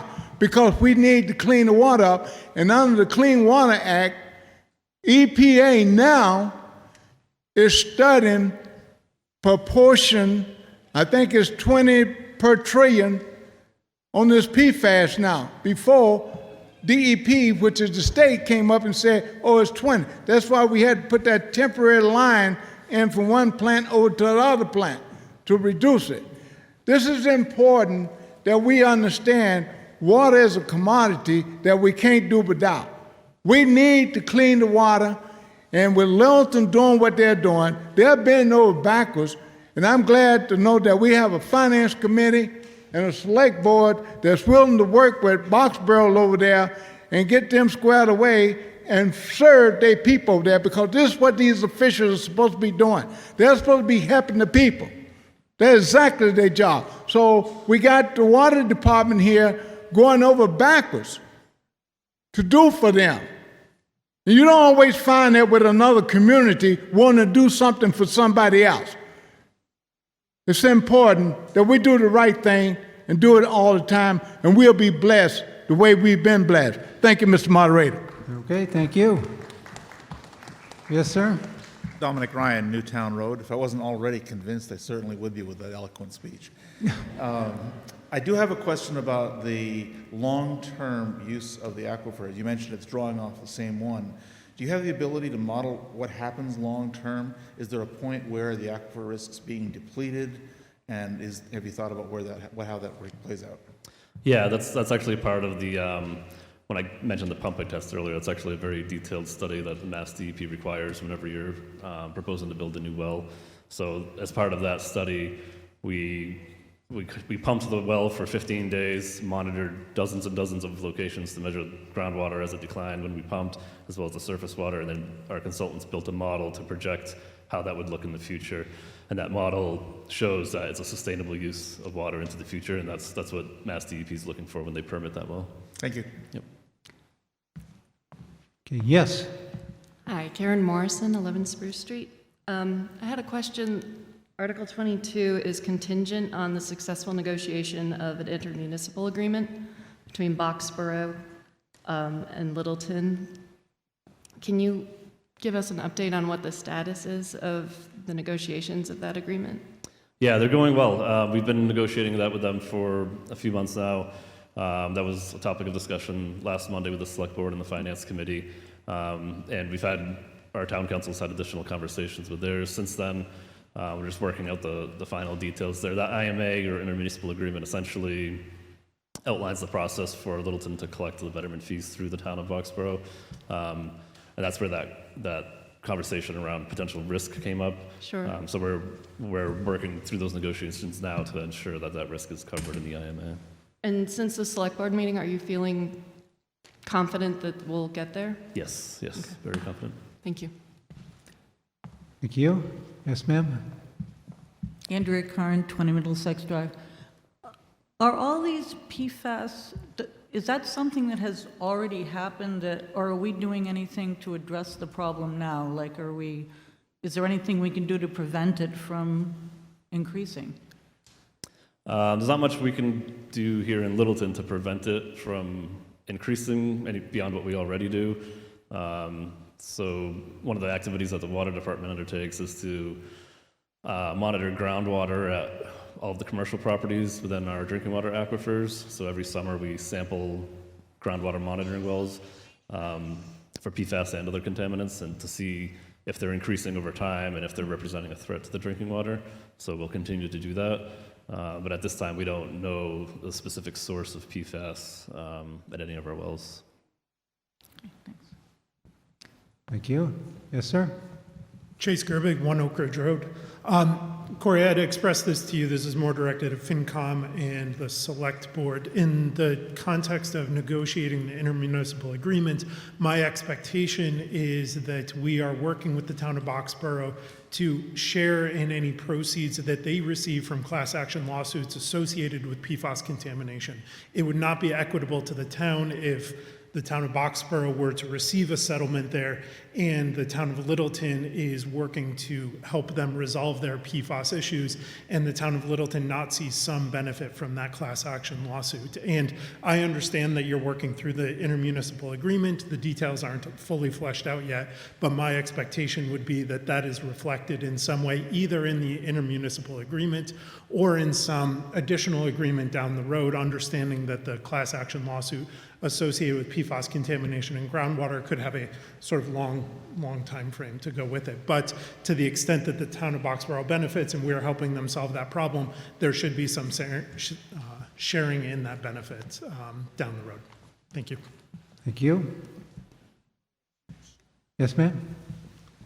Joanne Deary from 211 Howard Avenue. So, sir, in your presentation, you specified that 13% of the water would go to Boxborough and the rest of the water would remain in Littleton.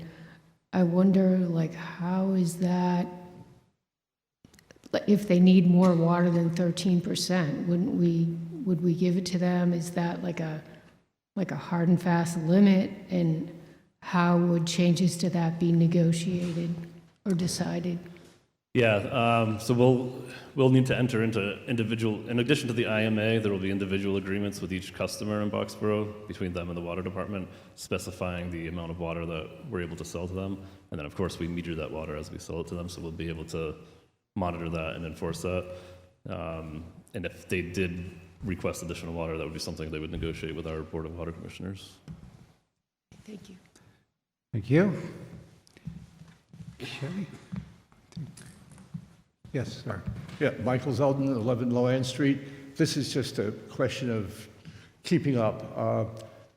Last year, there was at least one, if not two, reports of methods for the complete breakdown of PFASs. One of them looked especially promising, involving, of all things, lye and some other common chemicals. And the big thing was the temperature required to get the chemical process to work was a mere 248 degrees Fahrenheit as opposed to several thousand. So I was just wondering, is part of your, shall we say, charge, as it were, to track the commercialization, and maybe there's an opportunity for, shall we say, either a new business or a new process or both that could address the PFAS problem in a way other than diluting it?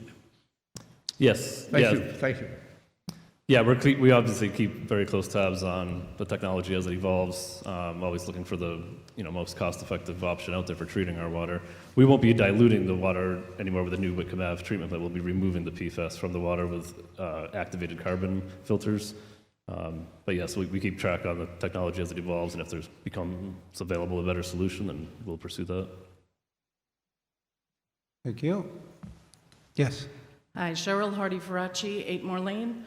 I just want to know, the folks in Boxborough deserve clean water, and financially this looks like it makes sense, but to bypass streets off of Whitcomb Avenue, when we've put up with the whole putting up of that PFAS building and streets being closed off and there's not a lot of access around there, and now you're talking about going right past us to Boxborough and giving clean water to people in Boxborough.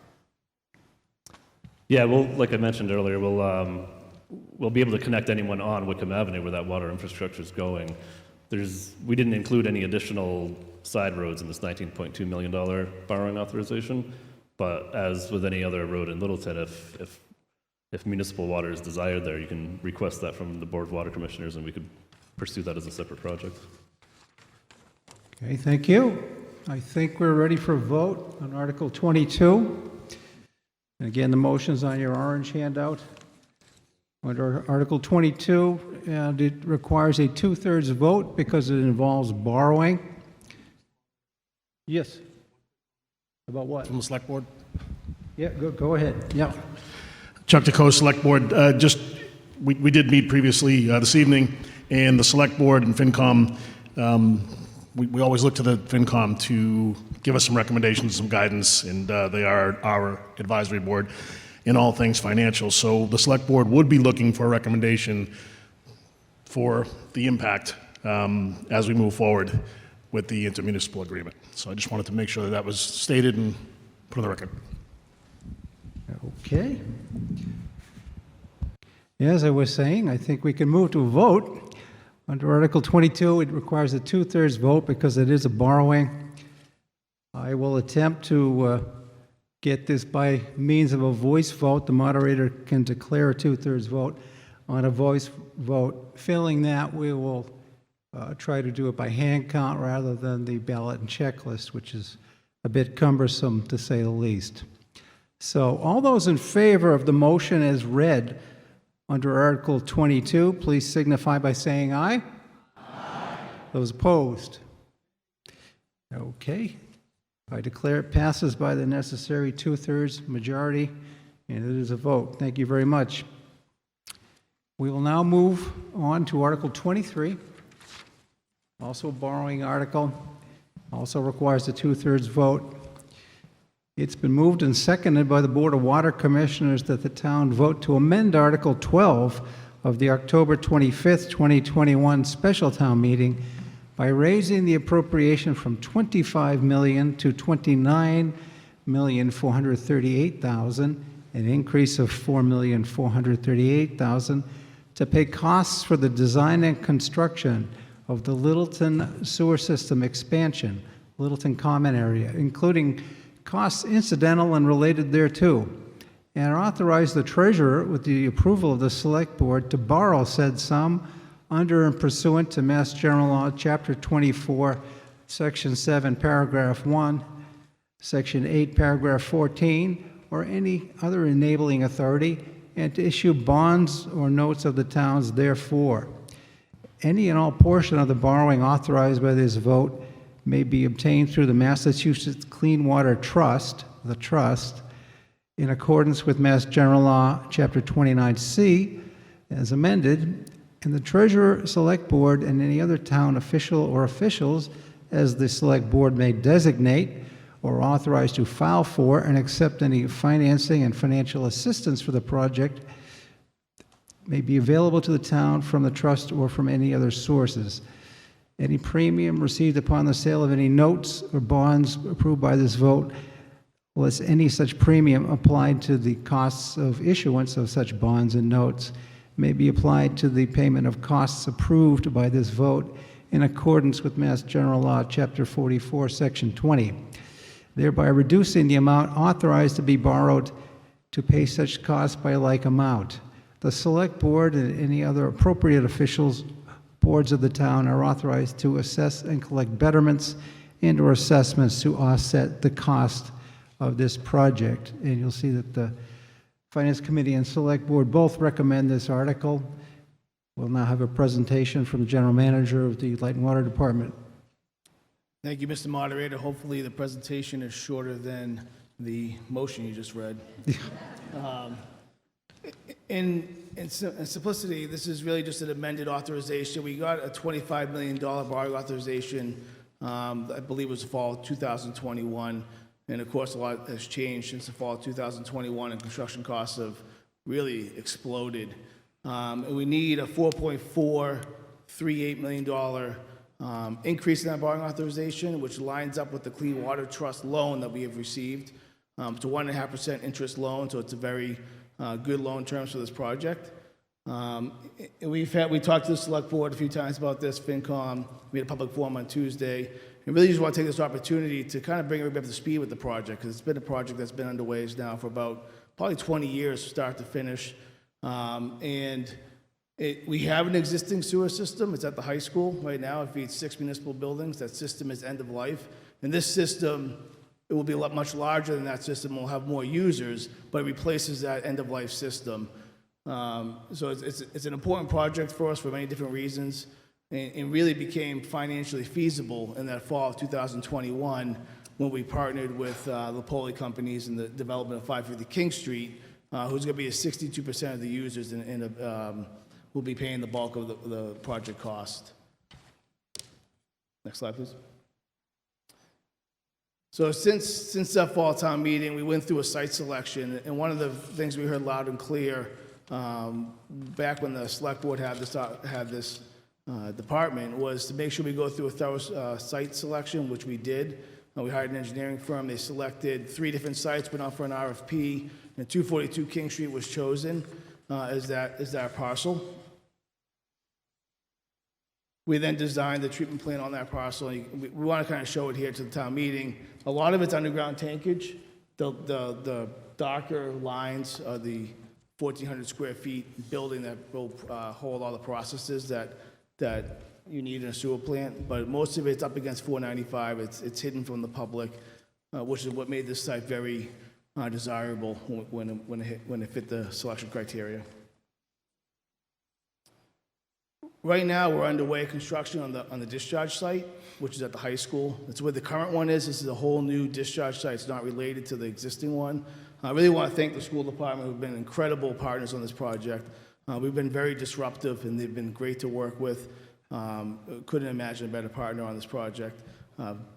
Doing this should be complete by about mid-June. The contractor is on schedule. That's a 243,000 gallon per day discharge site, as compared to the 17,000 gallon per day that we have right now. And this will fit the needs of the common, which is the area that we're trying to sewer. And we'll slide through a few of the pictures as part of a project update. But part of this project, the commissioners have committed to resodding the fields in support of the school department to try to get these fields back as soon as possible. So we're hopeful for fall of 2023, but realistically it'll be spring, depending on what type of weather we have.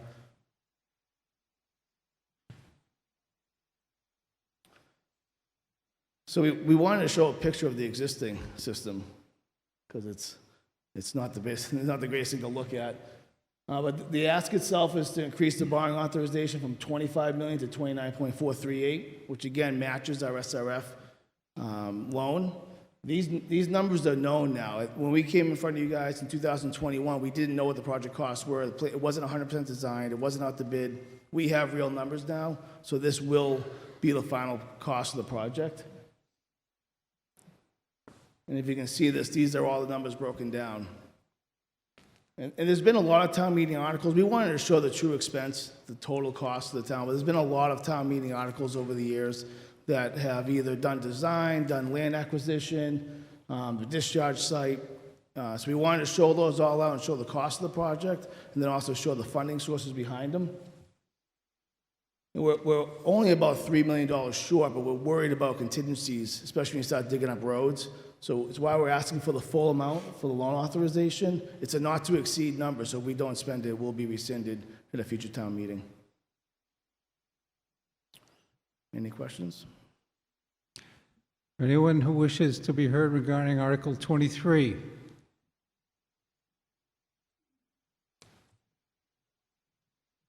Yes, sir. Bob Zimmerman, Sanderson Road. Are we purple piping the treated water up to the common? So when you build this treatment plant, you're putting in a membrane bioreactor. The water treated from a membrane bioreactor is good for everything but drinking and bathing.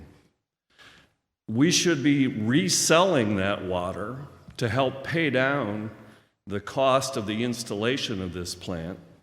And the way to do that is with the construction of the condos and apartments and buildings in the common to purple pipe them so that we can flush toilets with that water, we can irrigate with that water. And if we're not doing that, why aren't we doing that?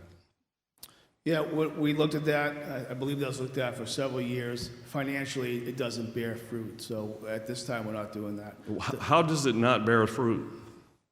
It's 300,000 gallons a day, 250,000 gallons a day. Right, so we're actually doing that for free by recharging the aquifer at the high school. And it goes back to the groundwater, makes it back to our sources, rather than installing more pipe at more cost for the ratepayers. I'm buffaloed here. How is it more cost? You're reducing the demand on our wells by 250,000 gallons a day. We're already looking for new sources, I think in 2 places, right? Next to the Amazon building and down next to Nagog Pond. 450,000 gallons a day there. That water would have to be pumped all the way uphill in the same way this water would have to be pumped uphill. I think Mr. Lupoli's demographic for his building is 30 and 40-year-old professionals. If you talk to any of the 30 and 40-year-old professionals that I know, they're all very interested in helping the environment. This helps the environment. It reduces demand, and it makes use of a source of water that helps pay down the cost of the installation of the facility.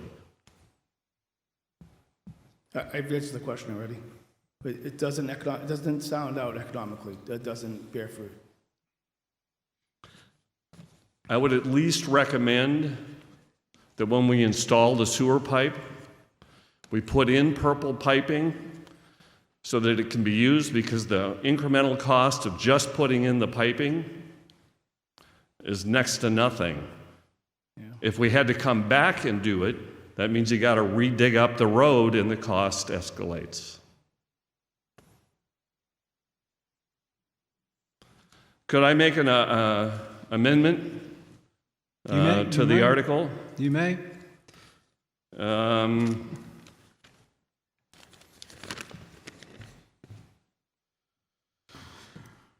Beginning where it says Littleton Sewer System Expansion, Littleton Common Area, including costs, and then insert associated with laying purple piping for use of reclaimed water and costs incidental and related to. Continue on. Let's put the pipe in the ground. We're gonna need more money then. That's what you wanna do. There's enough money in that budget. All you're paying for is purple pipe. Okay. Okay, You got to dig the hole anyway. You got to put in the sewer. The only additional labor is putting in the purple pipe. Okay, this is a proposed amendment. Is there a second to that?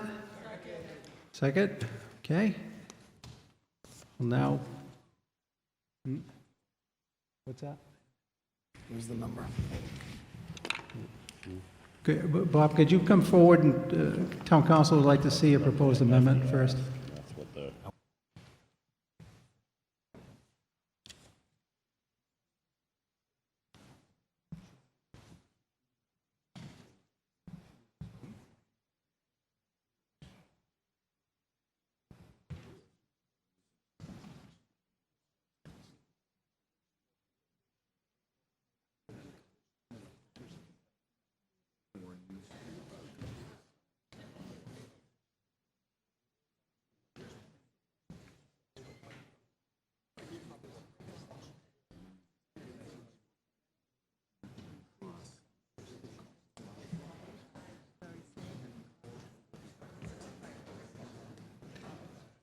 I think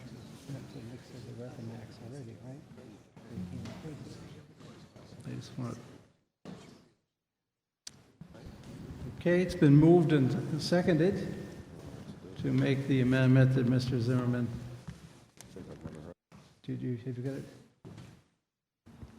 We'll read it for you. Then we'll have debate on it. Okay, in the fourth line, after the word costs, insert associated with laying purple pipes for the use of reclaimed water and other costs, incidental and related thereto. So that's the proposed amendment. So the floor is now open to discussion only of that amendment. And we'll hear from the select board on this. William Reese, Matthew Drive. I would oppose the amendment unless there's... I'm sorry, I recognize the select board member. We'll get to you. Just a second. Yes. Thank you, Mr. Reese. Thank you, Mr. Moderator. Chuck DeCoe, Select Board. I just want to advise people that the estimate, the construction numbers that we got for laying water line was somewhere in the vicinity of $4 million. That's not part of this project because what we're focused on is sewering the Littleton Common area and replacing and repairing and replacing our existing sewer system. If we were to add an additional $4 million, we don't know what the size of the pipe that Mr. Zimmerman's proposing. We don't know what the cost of that pipe is going to be. There's at the 11th hour for us to add an additional several $million to a project that is already pretty costly would be, I think, foolhardy. And I think that we need to focus on the article at hand and determine whether or not we want to up the ante even more. So I would advise folks to vote down the amendment and move the article. And Mr. Moderator, this was actually looked at by engineering firms, both this, the anaerobic digester. Remember, this project's had several different iterations through the years, and CDM Smith was not in favor of any of it, and actually thought it was not economical. And those memos even go back 10, 15 years. They've been saying that year after year after year. Okay, thank you. Yes, Could I yes, respond to both those comments? So first of all... You get one trip to the microphone. already had it. Yeah. Okay, yes, sir, go ahead.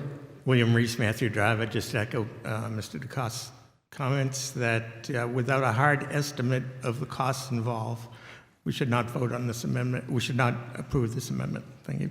Okay.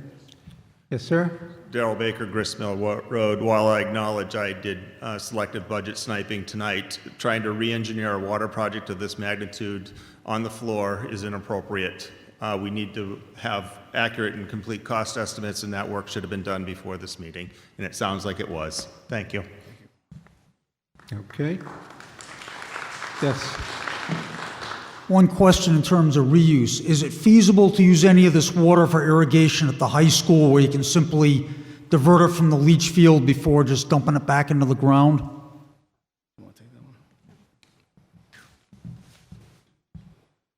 I don't believe that that would be permitted by Mass DEP.